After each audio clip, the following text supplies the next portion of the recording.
Happy Devils Tuesday. This is the State of the Fan address at a special time. It is a special time.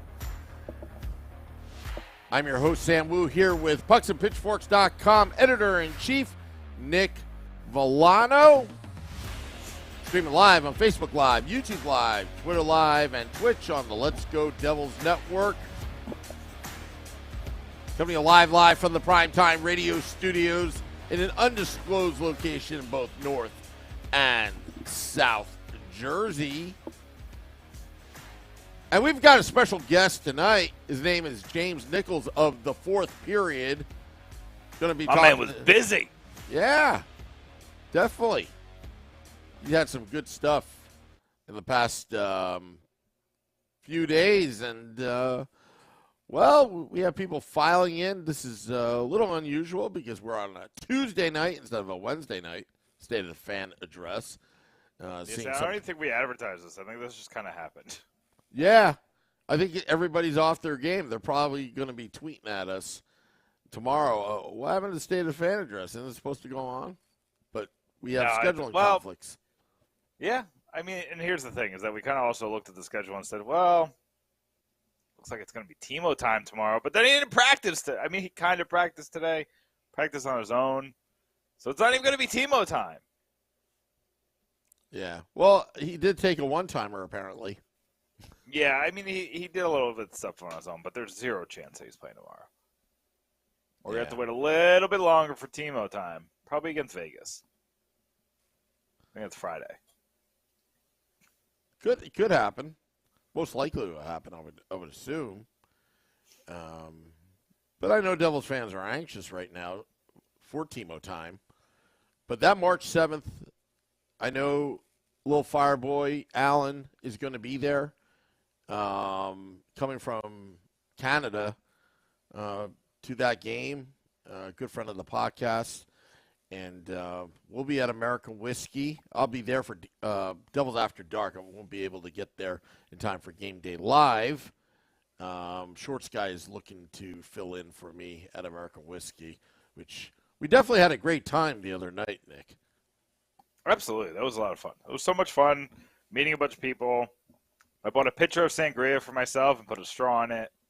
You got my eyes through were a little 3/4 bigger than of my it, stomach. though. You got through three. I did a little bit too much, probably. I got the bartender to hand me a whole box of wine, so I was drinking some of that too. I think you were drinking out of the box, weren't you? Yeah. Yeah. I took the train, guys. So. Yeah. That's responsible. Yeah. And I made it home. It was fine. My wife was like, I'm just going to meet you in Trenton. I'm like, yeah, okay. But yeah, it's been a crazy week. Lots of transactions in the past few hours, right? Oh, it's been wild. Patrick Kane to the Rangers. Gustav Nyquist went to, I want to say, Minnesota. Nashville traded Matthias Ekholm to Edmonton. The Maple Leafs traded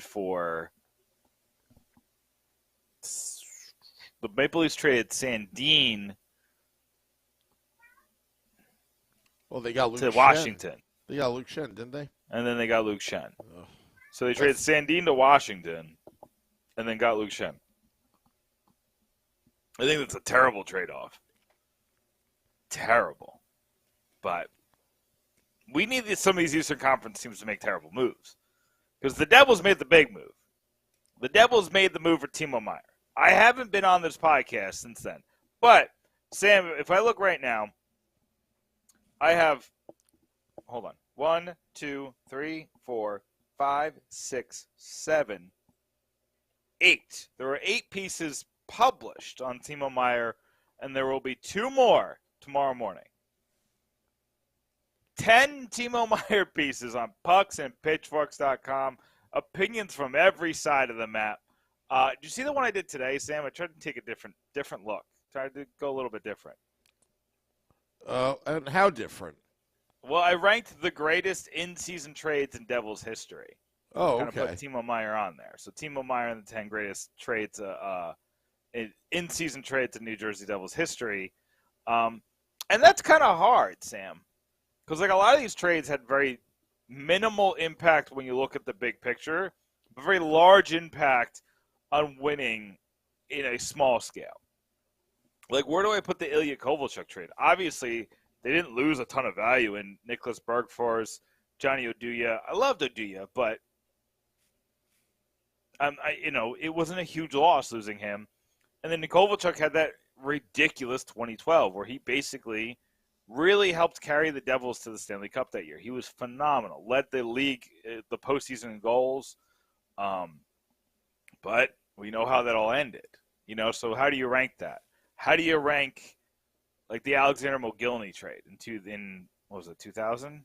2000, yep. How do you rank that? It was 2 seasons. It was it was one very good season and one, very good playoff. How do I rank that? It's these interesting in-season trades, and then how do you weigh the sell versus the buy? I think at the time we thought Blake Coleman trade was a very good trade, right? And that first round pick ended up being Shakir Mukhamadullin, and he just got traded for Timo Meier. Real quick, let's talk. I'm getting off the rails. I don't want to talk too much because we have 2 minutes before James Nichols is on, and I'm really excited to talk to him about his process on Sunday. But what is the centerpiece if you're the Sharks? What is the piece that you're most excited about? Is the picks? It's the picks, right? Because you're not, or is it Shakir Mukhamadullin? Or is it Fabian Zetterlund? Like, if you're a Sharks fan, Sam, knowing these players like you do, who are you most excited about as a Sharks fan? I'll tell you right now, after reading Reddit and a couple Twitter feeds, Sharks fans are pissed. Yeah. They are really, really pissed that they liquidated their team and they're not seeing the future being bright, taking a lot of shots at Greer. But, at the same time, if I was a Sharks fan right now, I'd be very pissed.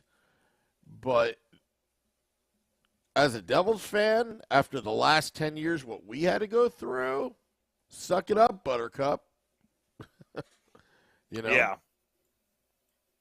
Just make sure you check your phone. I think we might have sent the wrong link.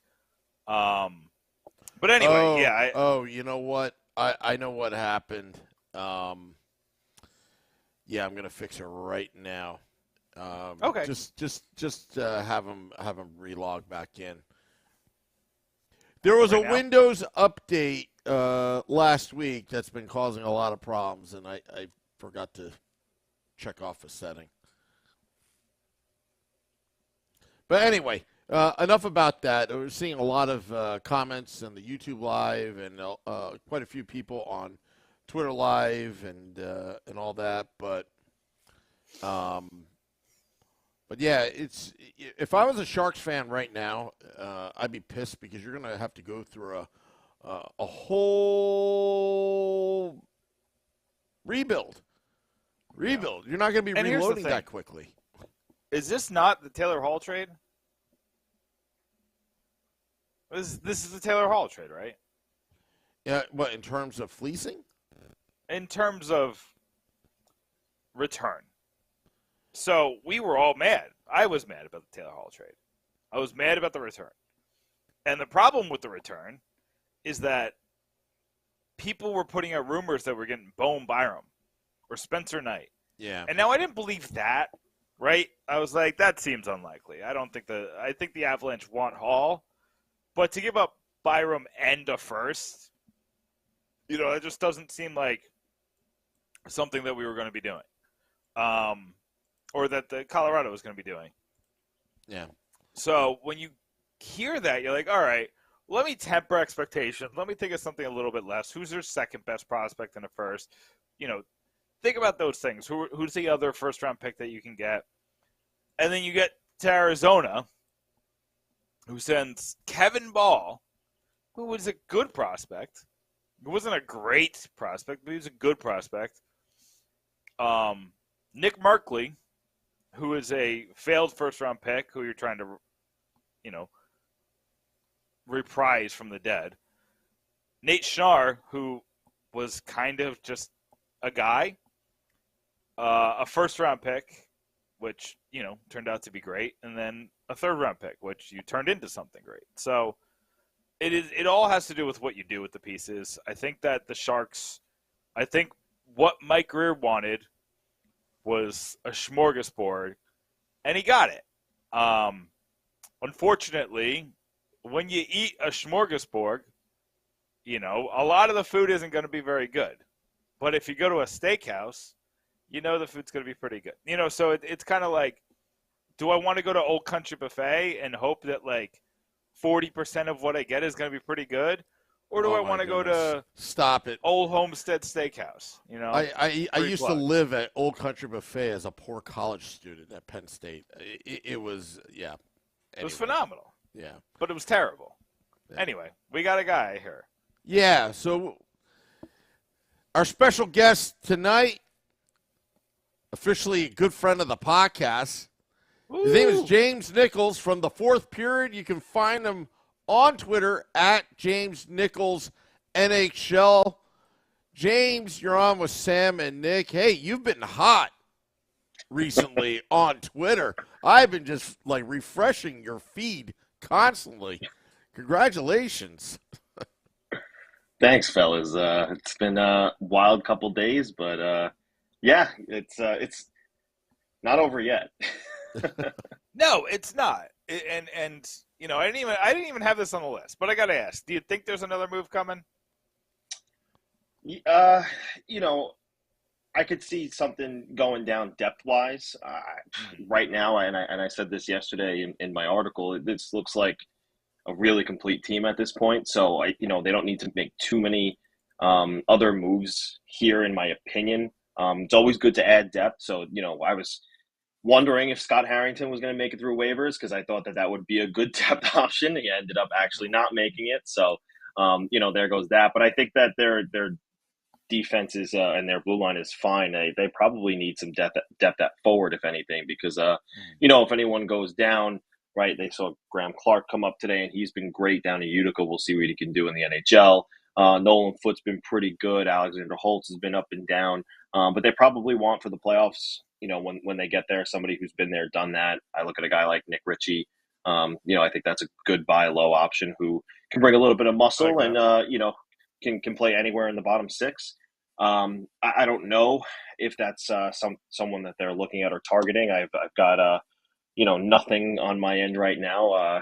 Things have been quiet. Tom Fitzgerald said that he was, going over his what they're going to do next today. So, maybe in the next few days I'll have something, but not right now. But they could add depth, absolutely. Somebody asked me today if they're going to trade Damon Severson, and it doesn't make any sense to me. So that's fair. I kind of wrote about that last week, just because I think that's when the report came that he was getting calls on Severson. Who knows what he does with those calls? I could call Tom Fitzgerald about Damon Severson and try to get him on the blog. Doesn't mean I'm going to get him, but I can make the call. Yeah, I mean, if somebody steps up with a ridiculous overpayment, then they might have to think about it. But it's an own rental type situation, in my opinion, right now. And he's got a good contract. I think that's why people are calling. He's only making four and some change, 4.167 or something like that. So I think that's why he would. He's a player that people would call about. I bet you Toronto would have wanted him if they didn't just get Luke Shen, things like that. But it is what it is. I agree with you. You just saw what happened with John Marino's injury in December and January. Yeah. You don't want that to, gosh forbid that happens in March or April. You don't want to be stuck in that position. So, but I want to go to the main event. Timo frickin' Meier on the New Jersey Devils. We learned about it early Sunday. We didn't learn about the return until Sunday night, right? It was about 12 hours later almost. It was a long time. Tell me about that day. If you could just run me through that day. How many DMs, how many phone calls, how many texts were you sending that day? What did Sunday look like for James Nichols? Yeah, it was definitely a busy day. I got word that, I I got a text early. Devils fans rejoice, and I said, "What does that mean?" And they said, just be on alert. So I'm like, okay. So I start, making a couple phone calls. I'm like, hey, I got a little tip here. What's happening? And I was told, yeah, things are picking up. There's some steam actually as of last night, which was Friday. Um, the majority of the structure was in place. So I was like, okay, let's figure out what that structure is. But by like Saturday morning, I had at least in my back pocket that Timo Meier was, going to be headed to the Devils. He was at least informed. But there was so much back and forth up until Friday as to who was and wasn't on the table. Pieces were on the table, pieces were off. My phone battery went from 100 when I woke up at 7 a.m., maybe even a little bit earlier, to about 45 by I think it was 9:30, and I had to put it back on the charger just because of how much back and forth there was. So and funny enough, later in the day, I was at my family's house, because my birthday's coming up or whatever, and they wanted to sing happy birthday, and I happened to get a phone call during the happy birthday. I said, hey, time out for a sec. I gotta do something really quick. That's So funny. yeah, Love to busy hear that. day, lots of calls, lots of texts, lots of DMs, and stuff trickled through, and it all finally came together. So do you think that do you think they held off because of like the Devils and the Sharks both had special nights on Saturday? Do you think that had anything to do with it, or were they just figuring it out? Yeah. Yeah, that was something that they were talking about, with Patrick Marleau, his night, Mhm. and the Sharks were really adamant they didn't want to take away from that, especially if with a trade of this magnitude, right? Patrick Marleau is a legendary San Jose Shark. They wanted to make sure the full attention of the fan base was on that, because you could only imagine 10 o'clock at night when they're raising the number 12 to the rafters, and the trade news is coming out too, and all the fans are sitting there on their phones instead of observing, Patrick Marleau's night. So that was important to Mike Greer and the San Jose Sharks, and they made sure that, even though everything was in place, they kept it, close to the vest. And then, the following day, that's when, the ball started rolling. That's why none of us even found out until the following morning. Like that's how Mhm. important it was, that, they had Patrick Marleau's night for him. And, yeah, everything got pretty fast underway until it wasn't, and we didn't know what the return was for a while, the following day. So take me through both kind of initial reactions. Tell me what your initial reaction was when you found out Timo Meier's a Devil, and then tell me your initial reaction because I think you were either one of the first or the first person to have the entirety of the return. So kind of tell me what your initial reaction to both were. Yeah, so when I found out in the morning that Meyer was the Devil, I was like, you know, it, we expected it the whole time, and I was like, okay, I heard it, and I was like, oh, all right, Meyer's a Devil, and then I was like, oh, Meyer's a Devil, wow, that's going to be really good for them. I'm curious to see what they gave up, but they don't have anybody like this right now on their team. This is a whole different kind of player coming in that they really, really could use. And, you heard the rumors and you heard the speculation for a while, and you thought the whole time, yeah, the Devils are the front runners with how much they can afford to fork over to San Jose. And then you see a team like the Blues come out of nowhere with 3 first-round picks in hand and say, hey, we're in this race too. And then you say to yourself, oh, man, so I'm making phone calls that day. And I'm like, hey, how serious are the Blues? And at one point, they were pretty serious. I think they offered up both of the first-round picks, but not too much afterwards. And then eventually they were told that they were out. But, when the Blues were named out, and then Friedman had said that Carolina was out, that was when you kind of knew, okay, Timo's going to New Jersey. So when I heard at first it was Timo to New Jersey, I was like, okay, yeah, this sounds right. This is exactly what they needed. And then I got the first bits and pieces of the return. I had reported a couple weeks ago that they liked Fabian Zetterlund, and I was like, okay, that makes sense. I kind of half expected Alexander Holtz to go with him. And then I was told on Friday that he was not in play anymore. That could have changed. Maybe there was, some more pieces they put in and took out in between. But as of Friday, Holtz was off the table, and I was thinking to myself, well, they're not offering Nemec, they're not offering Hughes. So what else could be in the deal that Mike Greer was okay with taking, because at that point I hadn't known there was going to be no extension in place. Fitzgerald had made it pretty adamantly clear he wanted one. Mm-hmm. Push came to shove, I think it was just more important that he got the player. And you heard him in his post trade presser that he'll sell Timo on, one, the team, and two, New Jersey, and New Jersey will sell Timo itself. But once that I discovered that the extension wasn't in place, Muka Madulin came through, Ohatu came through, and a couple of those those draft picks came through, and I was like, okay, the Devils really got away with a heist here, in my opinion. I don't have any doubt or any reason to believe in my mind Timo Meier is not going to want to stay for the next 8 years playing with Nico Hischier, Jack Hughes, Dougie Hamilton. Like, this team is stacked. Jesper Bratt, I'm sure they're going to get both of those guys done. There's no reason Timo Meier is not going to want to play here for the next 8 years, and I'm pretty confident he's going to sign. Devils really didn't give up too much in terms of what I thought they were going to be giving up a couple weeks ago. So, by the end of the trade, I was like, Tom Fitzgerald, he did a job. He did a real good job there. What is your thoughts? This is a little off the board, but I gotta ask, what is your thoughts about Fitzgerald being a little bit more open about negotiating in the media? And I'll give you an example. I'm trying to remember if this was in the press conference or if this was on NHL Network afterwards, but he straight up said, this is when he was talking about, this was after he talked about, he brought up that he was going to do a Bratt, he was working with Bratt in an extension, and they talked about a couple other things, but he straight up said, they asked him about his unrestricted free agents, and he didn't say these words. I'm trying to remember the exact words, but he said something to the effect of maybe they'll revalue themselves. Basically telling them the number you brought to me was wrong, or not the number I'm giving you, and saying, if you want to stay here, I just got Timo Meier. I'm telling the entire world that your number is wrong. And, there's who knows, he didn't, he's a respectful guy, so he's not going to be like Damon Severson or Ryan Graves or Miles Wood or either wrong, but there's quite a few unrestricted free agents. What's your thought process? I mean, you probably love it because you're a newsbreaker and you're a rumors guy, and you love these things. But what's your thoughts of it, just from the aspect? Yeah, it's just one of those things where not everyone's Lou Lamoriello, right? Where everything stays close to the vest and you don't hear anything.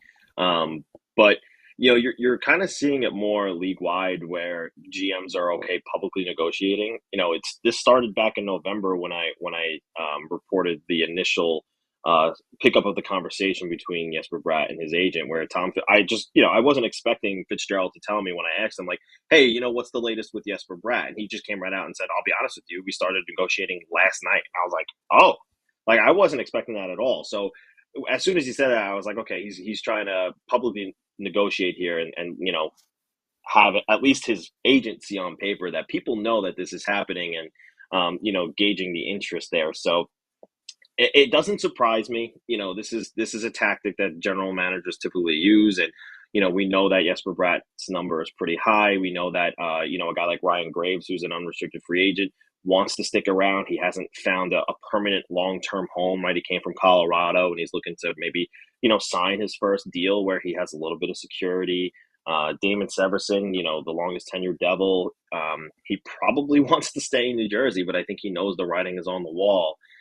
So if these guys are willing to take these shorter term contracts with these smaller numbers, yeah, sure, why not? We can make something happen there, while Nemec or Hughes can have a year of getting their feet wet in the NHL, right? But it's really just trying to send the message to the players and the agents, and vice versa too. The agents do it too, of what we're looking for, and we're not going to take anything less than what we really want. Yeah, you kind of saw that with the Dylan Larkin negotiation. That $9 million figure didn't come out of thin air. Somebody told somebody about that. Let's talk about Timo Meier, the player. Obviously, you talk about, you also cover the Islanders. You talk about Bo Horvat, who's probably the only other person who's on the list of star-making players who got traded. I say what you will about Tarasenko and Kane in Madison Square Garden, but You know, whatever. It is what it A little is. past their prime. I would have loved Tarasenko. I had no interest in Kane. Zero. Dude is a sieve in his own end, and I could argue that he makes the Rangers worse, but that's neither here nor there. Neither here nor there. So when you look at this team, we're obviously playing lines, right? We love making lines, and I don't know why, because Lindy Ruff changes his lines every night in the middle of the game all the time. But if you're Lindy Ruff, they just gave you this gold mine of a piece. Who are you sticking in with first? You have the Jack Hughes, which seems like the more natural fit play style wise, but then you have Nico Hischier, who has a chemistry with him already. Yeah. Or are you just going to go off the board and say, put him with Mercer on the third line? I don't think that's going to happen. Actually, I'm pretty sure Lindy Ruff already indicated it's going to be within the top six, either Jack or Nico. I wouldn't be surprised to see him start with Nico just because of the fact that, like you said, he has that chemistry already that, they built playing with Team Switzerland. So I could see him starting there. But it wouldn't surprise me to see him on Jack Hughes' wing at some point, just because, like you said, again, the natural fit there. So you could have a playmaker and Jesper Bratt play with Nico, and if it's Thomas Tatar or whoever's on that line, which has been pretty good together this year anyway, that makes a ton of sense. And having a trigger guy like Timo Meier next to a playmaker who's also on 50-goal pace, but neither here nor there. A playmaker like Jack Hughes next to Timo Meier, Meier's on a 45-goal pace, and he was playing with the Sharks. And no slight to Logan Couture, but he's not Jack Hughes. So you can only imagine the kind of magic Hughes and Meier are going to make. My heart says put him with Nico Hischier. My head says put him with Jack Hughes. Listen, the Devils' top six is lethal now. Yeah, it is. You either got, you keep this Tatar, Nico, was it Mercer who they've been with together? Tatar, Nico, Mercer, yeah. And then you have Meier, Bratt, and Hughes. What a freaking line. And this is what I said. I said this to a couple of buddies of mine. Actually, I think I said it to the Pucks and Pitchforks writers. Take him and put him in the faceoff circle every practice. He doesn't need to practice anything else. Just do faceoffs. Have Nico and Dawson and McLeod and Holla just rotate. They'll get back to practice in a minute, but they're doing faceoffs with Jack for a bit. Because if you can get him to win faceoffs, that line is unstoppable.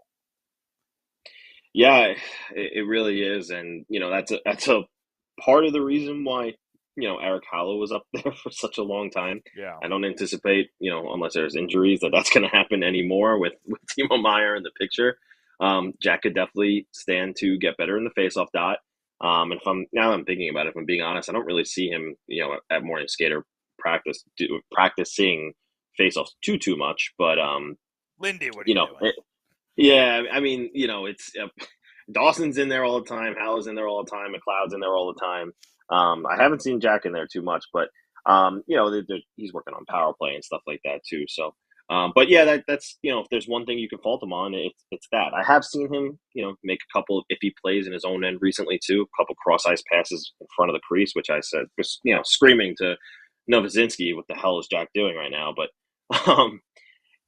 again, if there's one thing that you could point to with Jack, it's he's got to get better in faceoffs. But regardless, with Meier in the picture, you're right. The top six is lethal. And I was saying the other day, I'm thinking to myself, with Meier in the picture, I'm trying to figure out how can Dawson Mercer stay up there, because you saw him in the bottom six, and he was fine, but he wasn't as good as he is in the top six. And I think he's a good role support player, and I think he needs some guys around him to help elevate his game. And I think this is the player he can be. So I'm sitting there saying to myself, how can you keep Mercer in the top six with Meier in the equation? But it's tough. I'm not sure you can. Yeah, it'll be interesting because you kind of have to play. Lindy Ruff has to figure out there's three players who he kind of has to figure out what he wants to do with. If he wants to keep that B&W line, then you have to kind of see, what do you want to do with Boquist? What do you want to do with Sharangovich? And really, what do you want to do with Bastian? Because Bastian's a player. He scored on Saturday night. He has he has everything put together, but there's just since he came back from that injury, something's off. And I think Yeah. it's the BMW line kind of is just off in general. But anyway, they'll figure that out. I think we'll find out lines on Thursday. I think we're going to have to wait till then, unfortunately. But I think it's going to hit so hard when you see that first line, actual line with Meier on it. You saw him with the jersey today. It's been great. Yeah. Last question, James, before I let you go, kind of do your plugs. Is this the team to beat in the Metro now? You know, I would say ask me in, what is it, Tuesday? Ask me in 4 days when the trade deadline passes. Could never count out Carolina. They don't make any mistakes, really. You don't see them go on any skids, and that's why they've held on to first place for so long. I know you don't love Patrick Kane to the Rangers. I feel like he's going to be a little bit revitalized, and he'll bring them a little bit of a boost there. And yeah, it stinks, but they're neck and neck. I mean, Devils have done a pretty good job pulling away while the Rangers have been a bit distracted by this situation. But it's going to be a fun playoff series to watch, no doubt. Yeah, but absolutely. for sure, they're definitely one of the teams that they have to beat. I'm very intrigued to see how they do in the playoffs. It's been 5 seasons since they've been, so not a ton of these guys that that weren't acquired over the summer have the playoff experience. I'm really intrigued to see how a guy like Jack Hughes adjusts. I know Nico has a few games under his belt. Jesper Bratt has literally 1, but none of them really have like a full series. So I'm excited to see how that unfolds. If they get out of the first round, I could see them going deep. Okay. Yeah, and you got to learn how to win. And the Rangers just went to the Eastern Conference Final. Correct. So, I'd hate to give the Devil his due because, why? I hate the Rangers. Don't give them the due. But, it is a veteran-laden team. James Nichols, the fourth period. Let me know, what do you got coming? What should people, what should the fans be expecting from you over the next couple of days and weeks? Do you have any special, what's your Timo coverage look like? Is it Timo time over at the fourth period? Let us know, what do you got going on? I had a Timo article come out yesterday, a little bit of Fitzgerald too, so you can check that out. It's pinned on my profile. I got a couple articles in the works coming soon too. Maybe a little bit of trade speculation as to maybe what I'm hearing. I'm anticipating getting a name or two tomorrow, and maybe I'll write about it. And then I think at some point later this week, if you guys are interested in hopping in our Twitter space that we do weekly. I'm not sure exactly what day and when we're doing it, but we will be doing another one. Could be trade deadline day as soon as the deadline passes. I haven't hammered that out yet, but you can find me there too. So, and my Twitter at James Nichols NHL. James, we love having you on. You came on a little last minute as we changed your schedule up. We really appreciate you. You did a great job on Sunday. We look forward to more work from you, and when we see something good, we'll retweet it to the masses. So thanks so much for coming on, guys. James. We'll talk Thanks to you again so much. soon. Talk to you guys soon. Appreciate you having me on. Yep. That is James Nichols of the fourth period. Find him on Twitter at James Nichols NHL. Been hot recently. I just keep on refreshing, Nick. Yeah. Yeah, you're doing it. We're doing it. James did a really good job. The fourth period gets the notion. They've been around a lot of for guys a long time now. Yeah, I mean, on there. The longevity of the fourth period. I remember the fourth period years ago. The blogosphere, and all that when it all started with Dave Pagnotta. Wow, we're talking about maybe 2005, I think. But we got to I always think about James this, Sam. over to AW for his birthday. We've been trying. They run drink. in. They don't talk to us. They're too cool for us.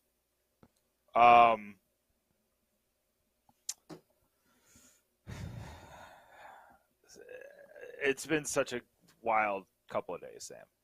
I was putting up drywall in my house when the trade went down. I had to run downstairs, write the article, run back up, run downstairs, write another article, run back up, run downstairs, edit an article, run back up, run downstairs, write another article when the trade, the full details came out, run back up. Sam, I've been running I've been running like a madman. But we're excited. Everybody's been writing. I mean, I'm pretty excited the first game at Prudential. I was What's already that, excited that's in before, like a week or so. Yeah, but before Meier was traded, I mean, I was already circling that date for months that the Leafs come back. After what happened on the 23rd of November. So it's going to be. Look, right now, my ticket rep called me, made sure everything is okay. So everything's fine. But it's nice to get the calls from your ticket reps because they have actually something to talk about. I can't imagine being a Devils season ticket rep and trying to pitch, this organization in the last 10 years. It's a tough sell. But right now, it's the hot ticket right now in the area. I got to say, it's been a lot of ticket reps over the past couple of years, and I think that has something to do with it. You're selling a losing product. And now I think you're going to see a lot of ticket reps stick around because it's a lot of good conversations. It's a lot of positive conversations, and it's a lot of sales. That's part of it. You love to get the sales. So, and I love that. I love that our ticket sales reps have something to talk about because this is – I said the other day, when was the last time, is this the happiest in-season day to be a New Jersey Devils fan? We talked about the Kovalchuk trade. That was a huge day.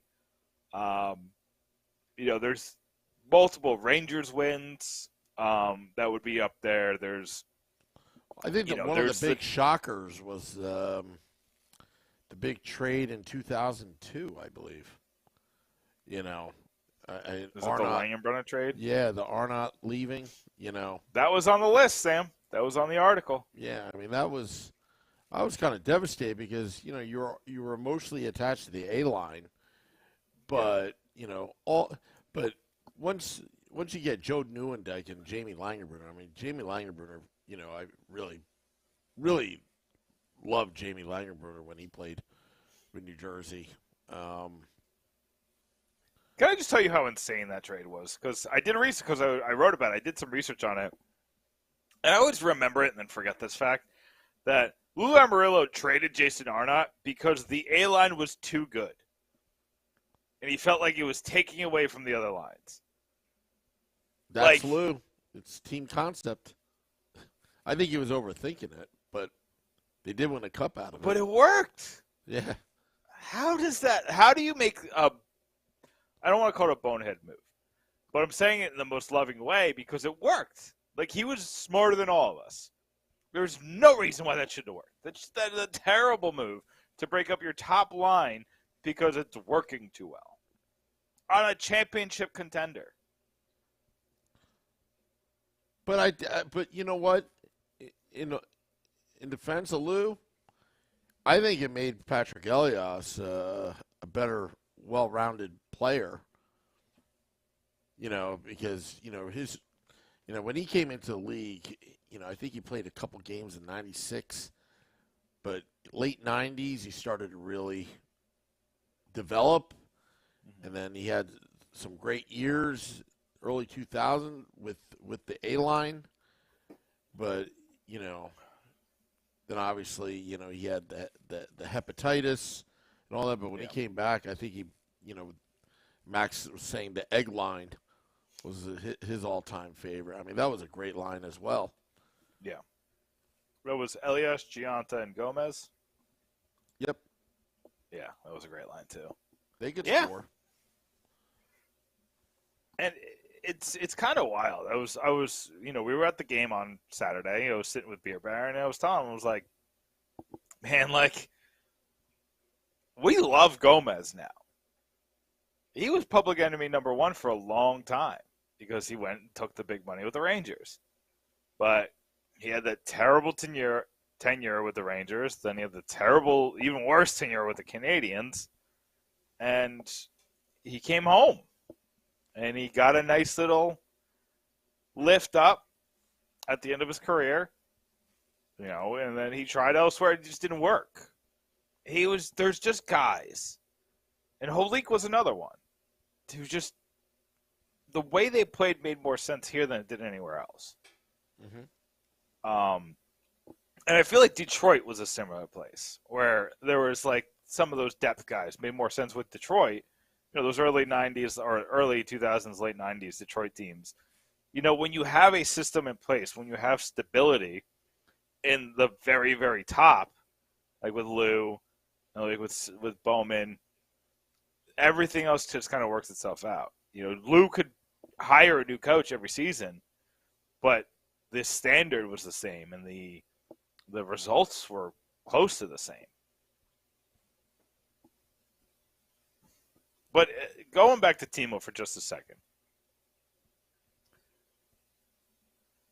was the greatest move that Ray Shero made for the Devils hiring Tom Fitzgerald?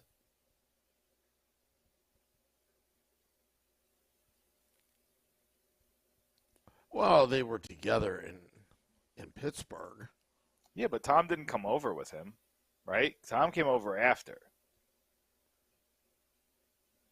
Yeah, I understand that. Because you're comparing it to the Taylor Hall trade, which worked out in spades, but it worked out in spades because of Fitzgerald. I'll give Ray Shero some credit. He did all the grunt work of tearing down 30 years of the Lou Lamoriello system in New Jersey. I mean, that's not easy to do. I mean, you're starting from scratch. You're ripping it all down. Marty Brodeur goes to the St. Louis Blues. The identity of the team was based. It almost like, you know what it was? It's almost like they wiped out the hard drive. Yeah. The New Jersey Devils and quickly try to get it back, and then, Yeah, I mean, Ray Shero's biggest problems were he overreacted to a really good season.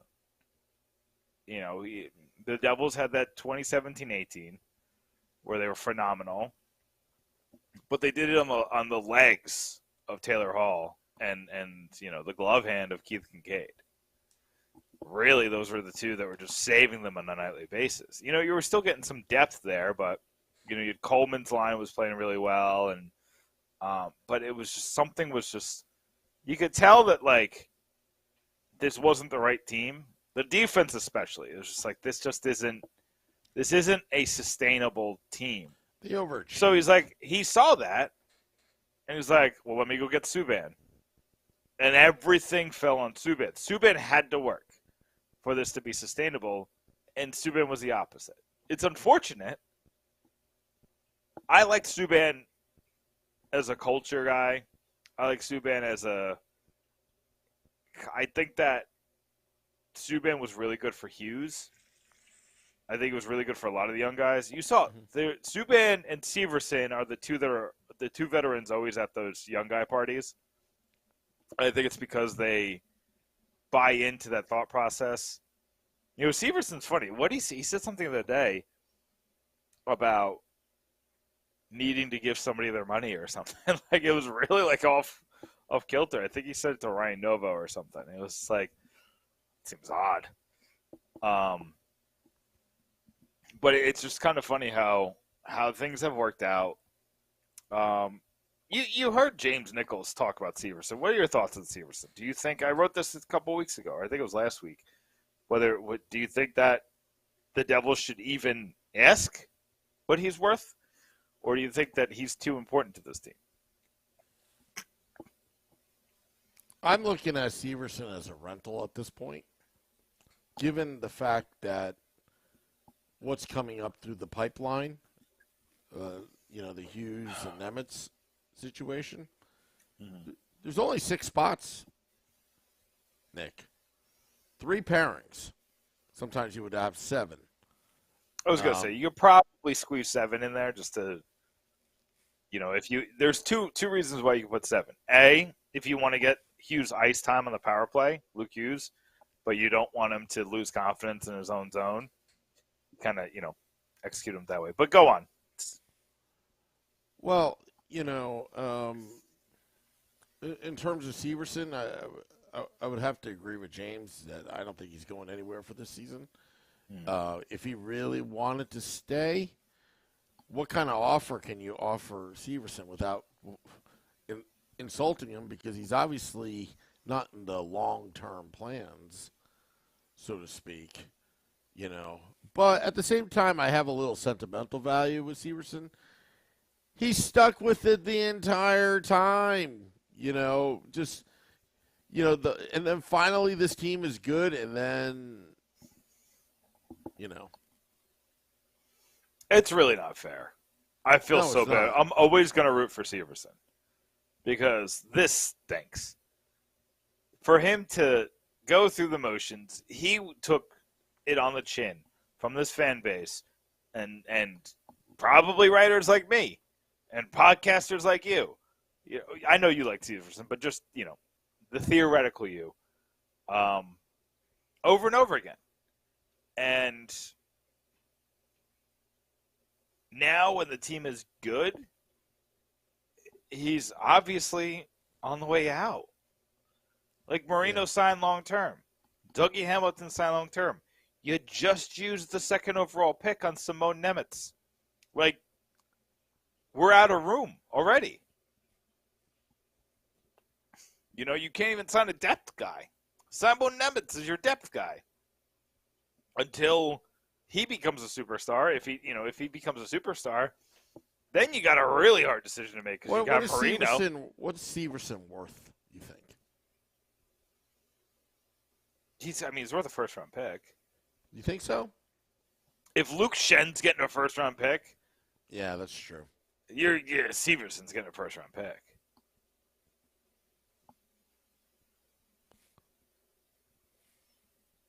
And if you're not getting a first-round pick, it's not even worth talking about. Do you think the L.A. Kings will make an offer?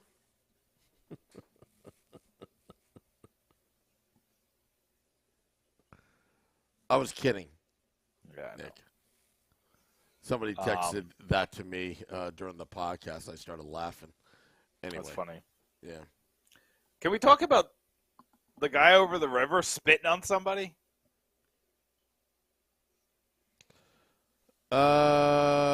Yeah.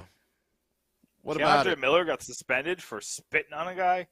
I know that they're coming out and saying it was an accident, but I never want to hear a word from these Rangers fans. Oh, it was an accident. Oh, yeah, okay. You know who else said it was an accident? It was P.K. Subban. And y'all went after him in spades. You know, and I wrote the article.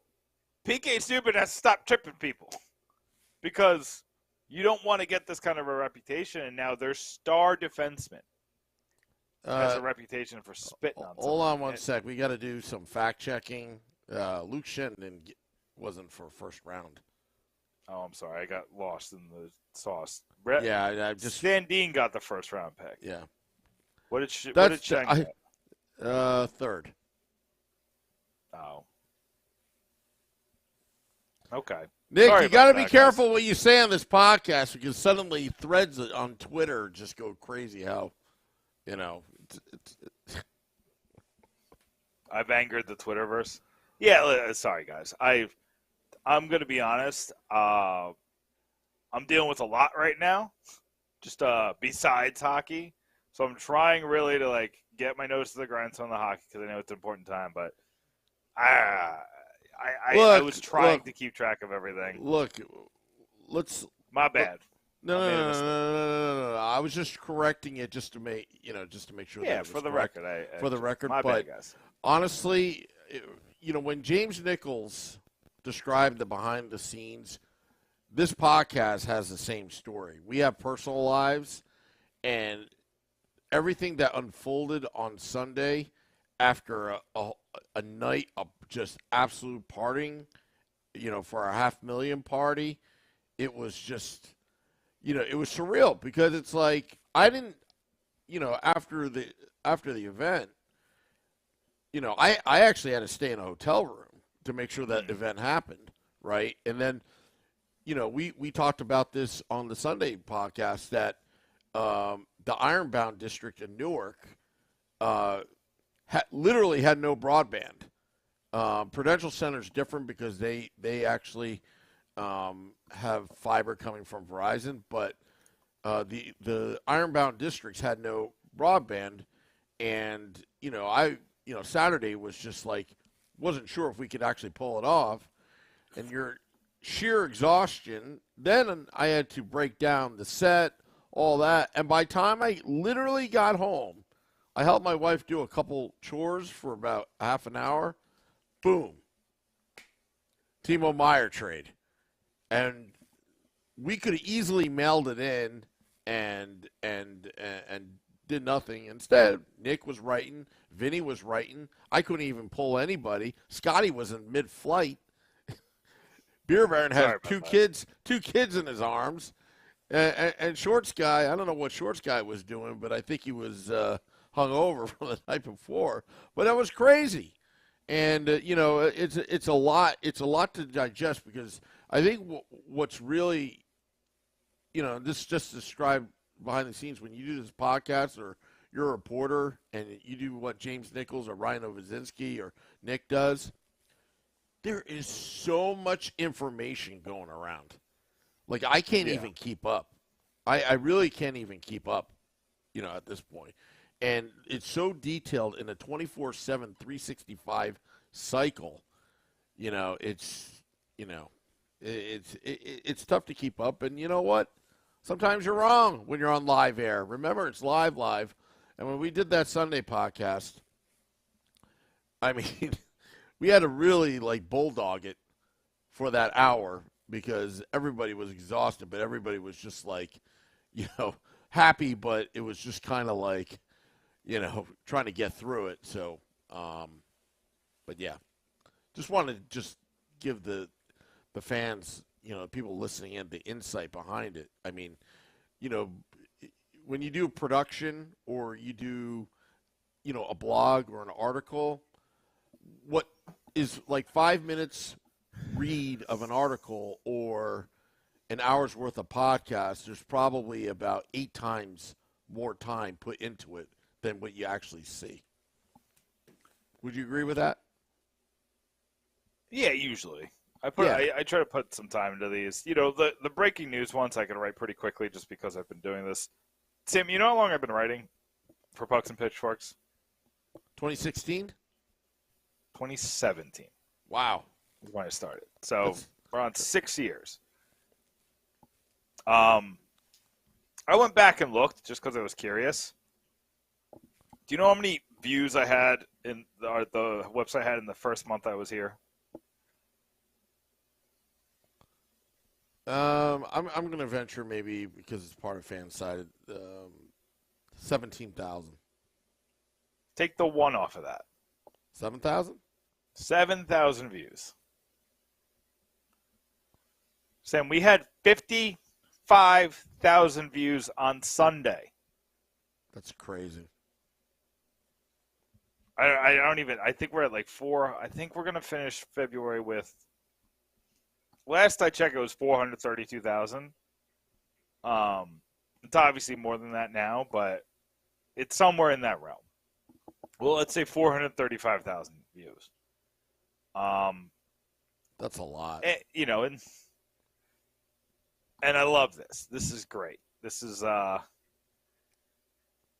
mean, I got a good writing staff under me. Yep. I mean, we broke the daily record yesterday for downloads. Nice. Yeah, I thought I showed you. You did. It's just been a day of, the only day where we did better is when a legit Quinn Hughes rumor came out. We did 63,000 views on the site. It was just curious. It went back. That was the only day we had a better day than Sunday. And that shows that 2 things. A, we're taking advantage of the opportunity. We get things out quickly, as, within reason. I have a job, but we both do. Yeah, we have jobs. We have to. What people don't realize is we have 2 full-time jobs, and sometimes this full-time job doing podcasts and blogging interferes with another full-time job, if you think about it.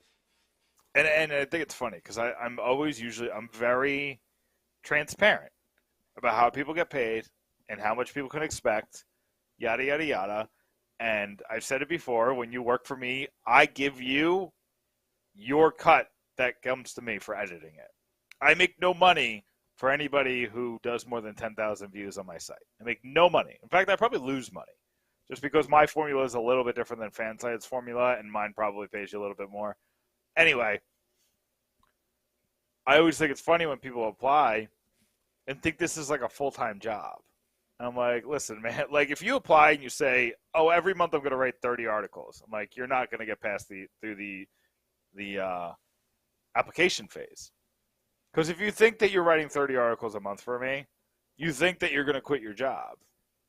You're not. Like, I need a job on top of all this. And I write 20, 22, 25, 30 articles a month and edit the other 20, 25, 30 articles that come to the site. So if I'm not quitting my job, you're not quitting your job. I will pay you as well as as possible with the very little experience of the people we get. Besides, every so often, Dan Rice comes to me. He's like, I see an opportunity to hire him, and he's done very well for us. He's working the beat. He loves it because I'm like, do your thing. I know he's really working hard to get the Ice Garden back up and running, or not back. They're back, but to get the Ice Garden up and running. On its new platform or its solo platform, and he's doing podcasts and Twitter stuff. So he's always busy doing that. I'm like, hey, use our name, go get the credentials for the Devils, write article. He writes 2 or 3 times a month, and he's cool with that. He's like, I like having this autonomy. And then there's others who, like Vinny. Dan works hard behind the scenes. And he's got a full-timer too. Yeah. He's killing bugs out there. This was not to discourage anything. I love having Dan on the roster. It's amazing to have a guy with as much experience and as good as a writer and such a different style. I love that he brings something completely eclectic, something completely different to what anybody else on my roster has. And then you got Vinny. It was very important to me to keep Vinny on my roster when, he's writing for so many other sites. Yeah. I was like, listen, man, I found you. You're like my, you're my discovery. And I was like, I want him to grow and blossom. And I was like, you got to give me a couple a month because I still love Vinny Parisi's writing. We got Trey Matthews, who's now getting in these, these press conferences. So he gives us a different aspect of things from his personality. And, he comes up with the stuff for Locked On. Locked On's a dirty name around here just because of that Sharks podcast. They must be pretty upset right now. They must be sad, Sam. Karma. Sad guys over there. Yeah, well, you know what? I mean, I think it's important that we tell, like, the behind the scenes, what goes on this podcast. And, obviously Scotty has his Sirius XM liquid metal. I mean, producing behind the scenes, doing the Howard Stern stuff.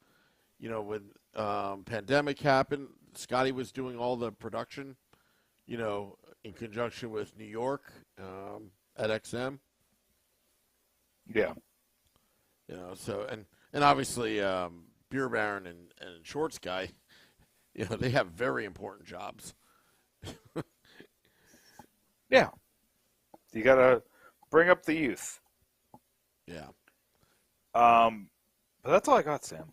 I think it's time to let people read Pucks and Pitchforks and hear the opinions. It's time for you to replay this tomorrow so the State of the Fan Address people aren't confused. And go from there. Yeah. Well, I want to thank all those tuning in tonight on a special time. Tomorrow we'll have Game Day Live and Devils After Dark, as the Devils will take on.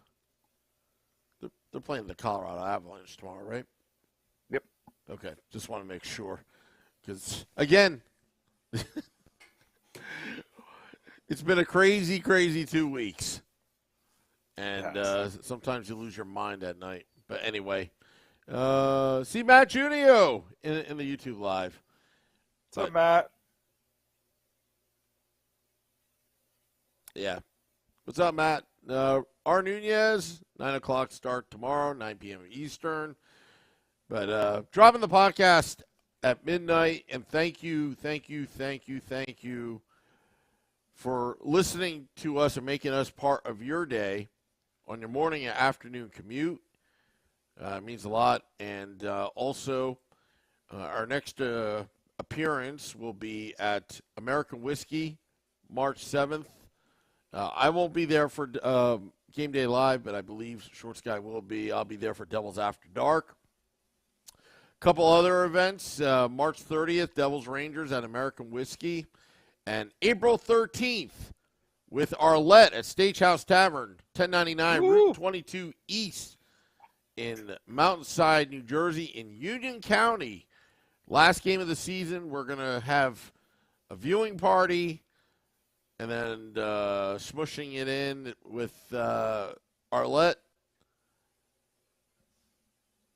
Live music, entertainment, Game Day Live, and Devils After Dark. It will be a fun time. April 13th, last regular season game before Devils take on the Washington Capitals. I think it's time to hit the music. I'm just trying to find it.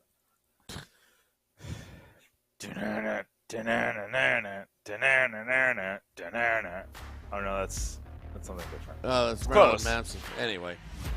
Can't sing that anymore. Yeah. Not allowed. Yeah.